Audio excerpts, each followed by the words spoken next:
Hello students. Auditing and management accounting paper के chapter audit and auditors के ई lecture की series में आज का मेरा फोर्थ लेक्चर है। इससे पहले के लेक्चर में हम बात कर चुके हैं कि ऑडिटर के अपॉइंटमेंट के बारे में, कौन करता है, क्यों करता है, क्या क्वालिफिकेशन डिस्क्वालिफिकेशन, और साथ ही हमने देखा था कि अगर ऑडिटर के पद पर कैजुअल वैकेंसी आती है, आकस्मिक रिक्तता आती है, तो उस केस में अपॉइंटमेंट कौन करेगा और क्या प्रोसीजर रहेगा, कितना टाइम पीरियड मिलेगा। अब इससे आगे हम देखते हैं कि अगर किसी परिस्थिति में ऑडिट का रिमूवल करना हो, ऑडिट का निष्कासन करना हो, या फिर ऑडिटर खुद रेजिग्नेशन दे दे, तो उसका प्रोसीजर क्या रहेगा, रिमूवल कौन कौन कर सकता है और इन सिचुएशन में कर सकता है, और रिमूवल करना चाह रही है कंपनी तो उसके लिए क्या प्रोसीजर उसको अपनाना पड़ेगा, इसके बारे में हम आज डिस्कस करेंगे। तो जो सेक्शन कंपनी एक्ट जो 2013 है, इसका सेक्शन 140 क्या बताता है हमें, removal resignation of auditors and special notice. Removal किस तरीके से हो सकता है और रेजिग्नेशन वो किस तरीके से देगा, इसके बारे में बताता है। इसमें है कि before expiry of term removed from his office by two passing special resolution after obtaining previous approval of central government. अगर किसी भी ऑडिटर को कंपनी उसकी टेन्योर पूरा होने से पहले ही हटाना चाहती है, उसका निष्कासन करना चाहती है, उसको रिमूव करना चाहती है, तो इसके लिए कंपनी के लिए जरूरी है कि वो स्पेशल रिजोल्यूशन, विशेष प्रस्ताव पास करेगी, और साथ ही उसे केंद्रीय सरकार से, सेंट्रल गवर्नमेंट से पहले अप्रूवल लेनी पड़ेगी। वो अपने जब मन करे तब उसको हटा नहीं सकती है। ये आप एक एग्जाम्पल से समझ सकते हैं कि कंपनी में क्या होता है। कंपनी के ओनर कौन होते हैं, कंपनी के ओनर होते हैं शेयर होल्डर्स, और शेयर होल्डर्स,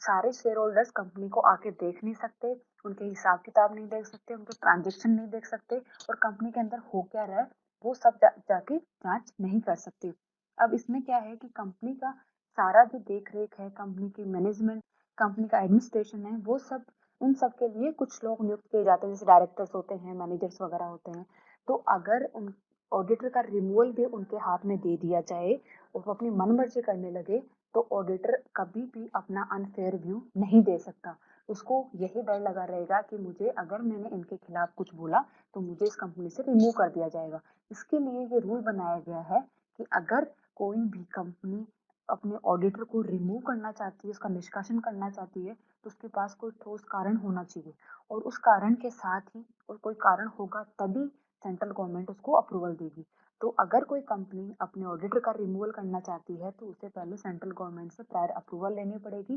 साथ ही उसे, जो भी उसके मेंबर्स हैं, जो भी ऑनर हैं, उनके पास स्पेशल रिजोल्यूशन, विशेष प्रस्ताव पास करना पड़ेगा। उसके बाद ही किसी ऑडिटर को वहां से, किसी कंपनी से रिमूव किया जा सकता है। दूसरा केस हो सकता है कि ऑडिटर खुद रिजाइन करे। अगर ऑडिटर खुद रिजाइन कर रहा है तो उसे क्या करना पड़ेगा, auditor who has resign shall file within 30 days from the date of resignation। अगर अंत्येक्षक क्या कर रहा है, खुद पद त्याग कर रहा है, रेजिग्नेशन दे रहा है, तो वह इस्तीफा देने, रेजिग्नेशन देने के 30 दिनों के भीतर निर्धारित प्रारूप में कंपनी को, और जो रजिस्ट्रार है उसको एक विवरण पत्र फाइल करेगा। इसके बाद डिटेल में मैं आगे की स्लाइड में बताती हूँ। इसमें आगे कहा गया है कि अगर 140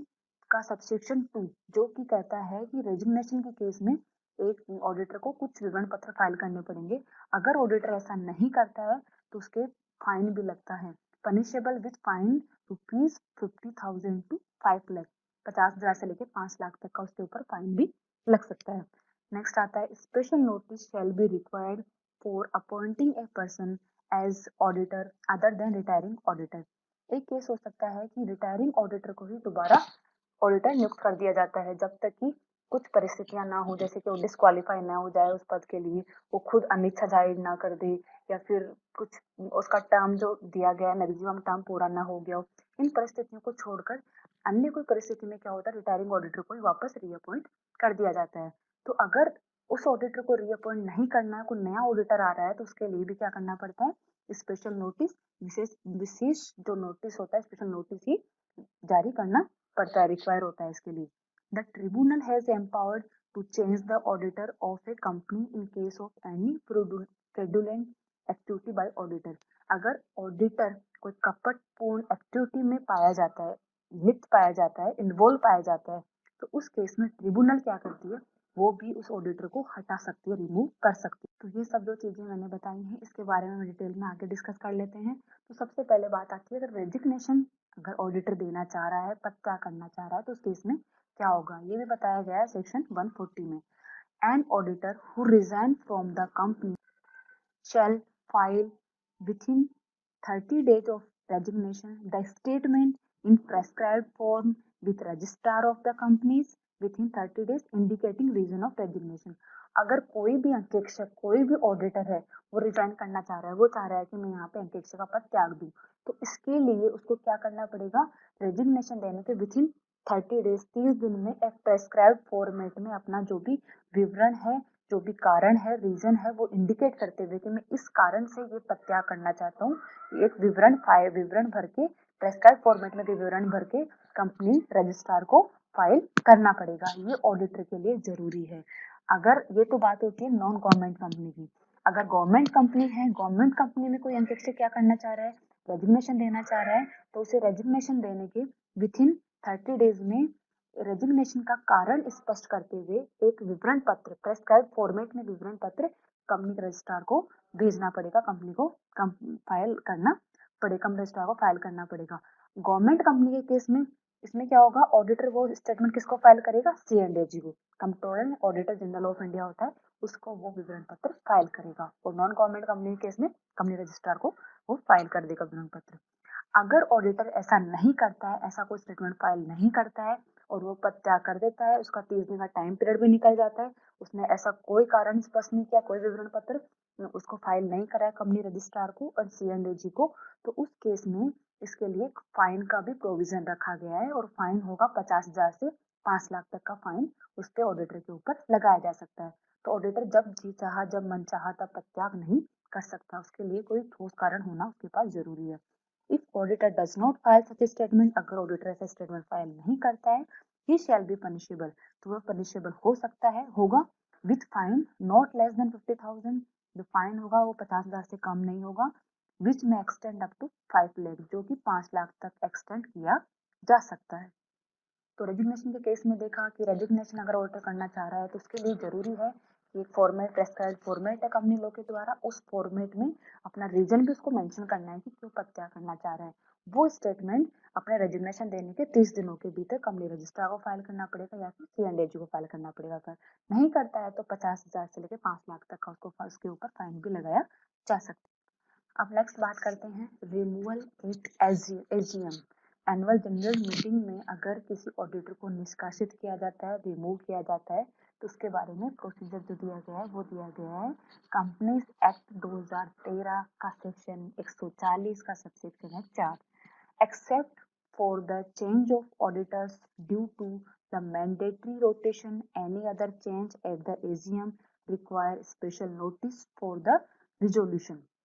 Special notice copy to the retiring auditor. The retiring auditor can make a written representation to be circulated and read in AGM। यहाँ पे बात हो रही है कि अगर AGM जो एनुअल जनरल मीटिंग होती है, जो वार्षिक सभा होती है, साधारण सभा होती है, उसमें ऑडिटर का रिमूवल की बात कर रहे हैं, तो ऑब्वियसली ये ईयर एंड पे जो AGM होती है वहां की बात हो रही है। इससे पहले हमने एक शुरू में केस देखा था कि अगर ऑडिटर को रिमूव करना है तो उस केस में क्या होगा, कंपनी को स्पेशल रिजोल्यूशन पास करना पड़ेगा, विशेष प्रस्ताव पास करना पड़ेगा, साथ ही इससे पहले कंपनी को क्या करनी पड़ेगी, सेंट्रल गवर्नमेंट से प्रायर अप्रूवल लेनी पड़ेगी। वो तो बात है कि कभी भी अगर बीच में कंपनी को ऑडिटर को रिमूव करना है। ये बात आती है कि AGM के टाइम जब ईयर एंड हो गया तो उस टाइम जो ऑडिटर चला आ रहा है, उसका जो रिटायरिंग ऑडिटर है, उसको पुनः नियुक्त नहीं करके किसी दूसरे ऑडिटर को नियुक्त किया जा रहा है। तो ये 3 के कुछ एक्सेप्शन है, उनको छोड़कर एक्सेप्शन ऐसे हैं कि जैसे या तो हो सकता है ऑडिटर डिस्क्वालीफाई हो गया हो, उस केस में ये नियम लागू नहीं होंगे, ऑडिटर ने खुद ने बोला कि मुझे यहाँ पे ऑडिटर दोबारा नहीं बनना, अनिच्छा जाहिर कर दी हो, या तीसरा केस हो सकता है कि जो उसके टेन्योर फिक्स किया गया है मैक्सिमम किसी भी कंपनी में, किसी भी ऑडिटर का, जैसे कि 5 साल का टर्म है, 10 साल का, फर्म के लिए 10 साल है, 2 टर्म्स के लिए फर्म किसी भी कंपनी के ऑडिटर बन सकती है, वो टर्म पूरे हो गए हों, तो उस केस में क्या है, उस केस में उस ऑडिटर को दोबारा रीअपॉइंट नहीं किया जा सकता, तो अब आपको दूसरे ही ऑडिटर लगाने पड़ेंगे, रोटेशन करना ही पड़ेगा ऑडिटर का। उन परिस्थितियों को छोड़कर इन सब के अलावा अगर ऐसी अन्य किसी परिस्थिति में उस रिटायरिंग ऑडिटर की जगह अगर नया ऑडिटर नियुक्त किया जा रहा है तो उस केस में क्या करना पड़ेगा, उस जो भी कंपनी है उसको एजीएम बुलाने के लिए स्पेशल नोटिस रिक्वायर होता है ताकि वो स्पेशल रिजोल्यूशन वहां पास कर सके। और जो स्पेशल नोटिस होगा तो कंपनी को जैसे किसी कंपनी को क्या करना पड़ेगा, स्पेशल नोटिस की कॉपी तुरंत प्रभाव से ऑडिटर को भी देनी पड़ेगी। जो भी रिटायरिंग ऑडिटर, रिटायर होने वाला जो ऑडिटर है उसको उसकी स्पेशल नोटिस की कॉपी देना। तो अगर रिटायरिंग ऑडिटर को स्पेशल नोटिस की कॉपी मिलती है तो रिटायरिंग ऑडिटर को अपना रिटर्न रिप्रेजेंटेशन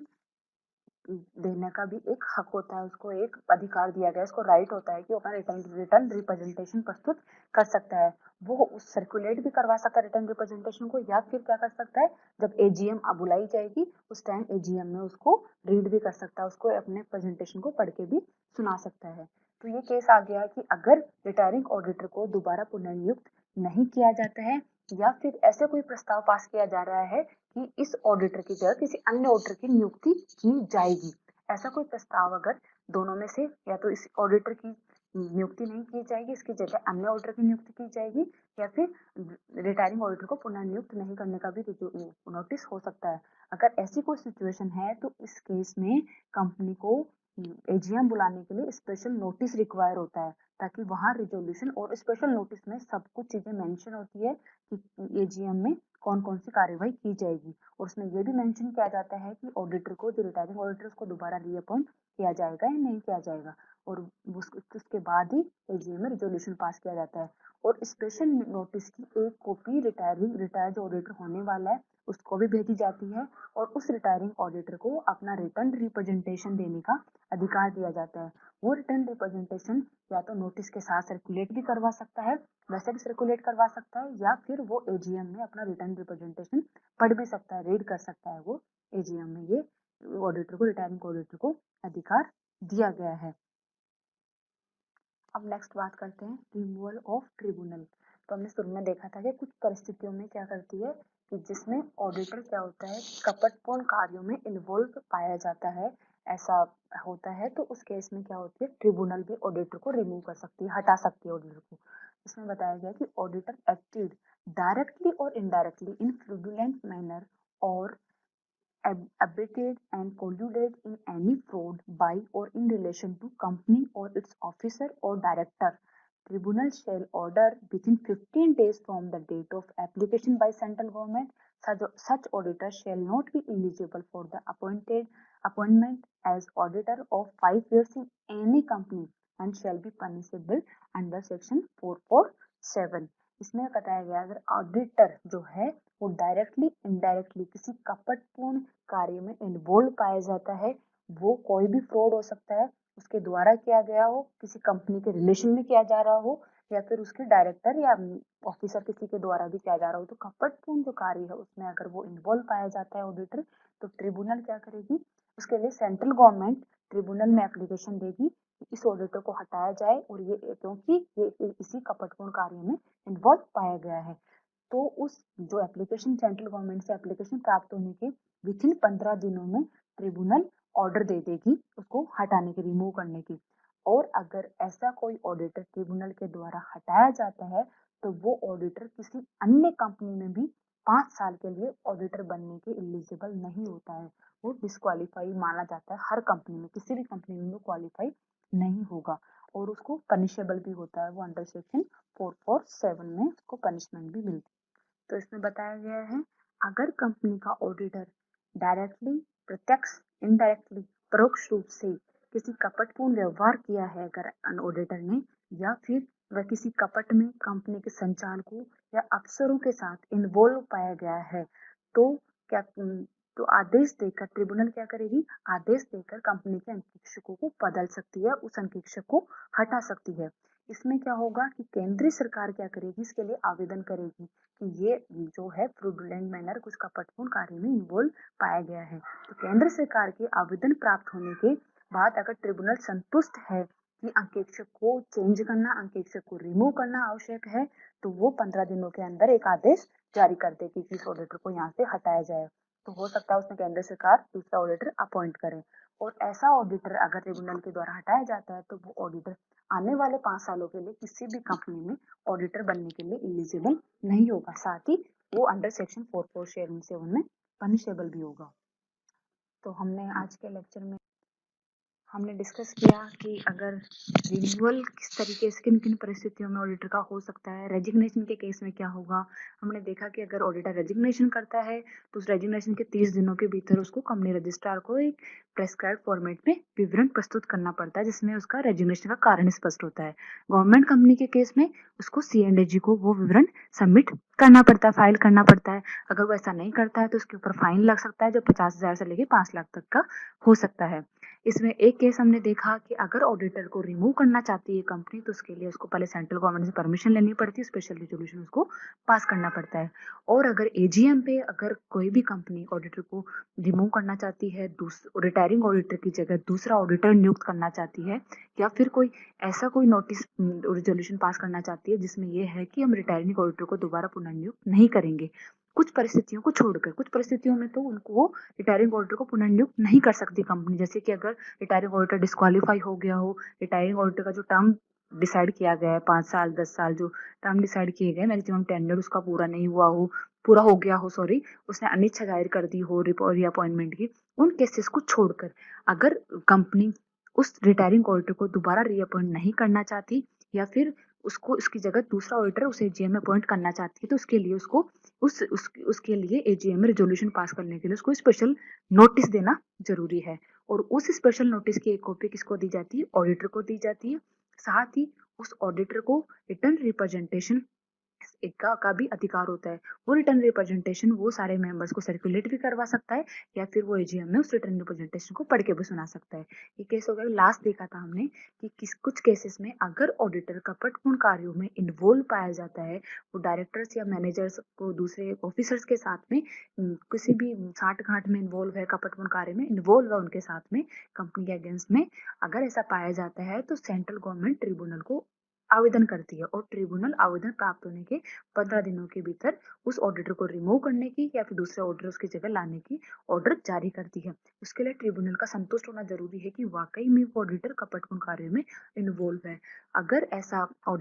ट्रिब्यूनल ऐसा करती है, किसी ऑडिटर को हटाती है, तो वो ऑडिटर किसी अन्य कंपनी में भी 5 साल के लिए डिस्क्वालीफाई हो जाएगा। मतलब कि वो किसी अन्य कंपनी में भी 5 साल तक ऑडिटर नियुक्त नहीं किया जा सकता। साथ ही उसको सेक्शन 447 में पनिशेबल भी होगा। इससे आगे का हम आगे के लेक्चर में देखते हैं। इसमें देखेंगे हम रेम्यूनरेशन कौन डिसाइड करता है। ये सब हम नेक्स्ट लेक्चर में बात करते हैं। Thank you.